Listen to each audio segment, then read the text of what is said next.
Endométriose, Laurie raconte sa congélation d'ovocytes. La chanteuse Laurie est sortie du silence suite à ses récentes hospitalisations. Atteinte d'endométriose, celle-ci a raconté avoir été en Espagne pour congeler ses ovocytes dans l'espoir de pouvoir un jour devenir maman. Affectant une femme sur 10 en âge de procréer, l'endométriose, maladie gynécologique chronique et parfois invalidante, n'épargne pas les stars. Après l'actrice Laetitia Milo, l'animatrice et comédienne Enora Malagré ou encore la chanteuse Imani, Laurie Pestet, chanteuse et actrice bien connue du grand public, a révélé être atteinte d'endométriose. À 36 ans, Laurie a expliqué la raison de ses récentes hospitalisations, une procédure de préservation de fertilité grâce à une congélation d'ovocytes en Espagne. Au départ j'avais des douleurs pendant mes règles. Ma gynéco, qui me suivait depuis mon adolescence, me disait c'est normal, et en fait, ce n'est pas normal.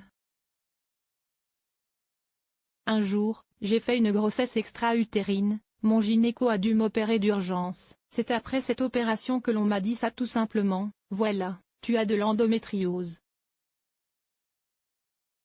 Tu as 36 ans aussi, et il serait peut-être bien d'aller congeler tes ovocytes, a raconté Laurie auprès du média Combini. Mais si la loi permet actuellement aux femmes sur le point de subir un traitement contre le cancer, chimiothérapie, radiothérapie, ou atteinte d'endométriose de congeler leurs ovocytes, l'étendue de l'endométriose est parfois jugée insuffisante pour que cette procédure soit prise en charge. Moi il s'avère que je suis atteinte d'endométriose, mais par rapport à une certaine loi, je ne suis pas assez atteinte.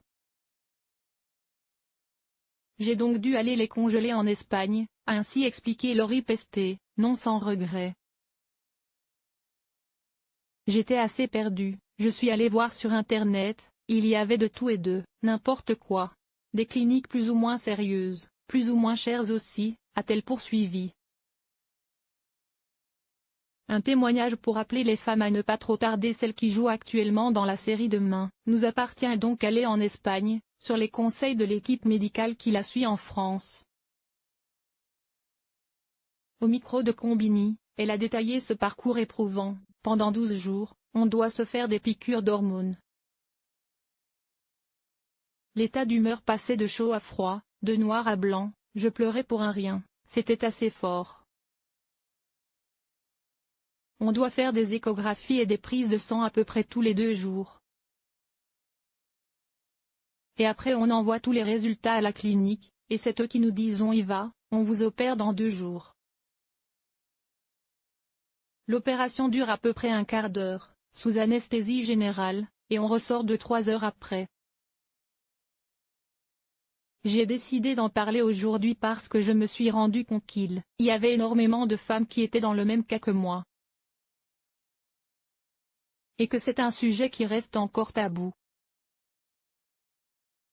Mon rêve, c'était d'avoir un bébé à 27 ans, et la vie a fait que je n'avais pas trouvé la bonne personne, la vie a fait que j'ai eu une très belle carrière et parfois j'ai fait certains choix. La vie passe tellement vite, et aujourd'hui je n'ai pas envie de ne pas être maman. C'est pour ça que j'ai envie d'en parler, de dire aux jeunes femmes, attention, pour être maman, on n'a pas toute la vie devant soi. Source, Combini.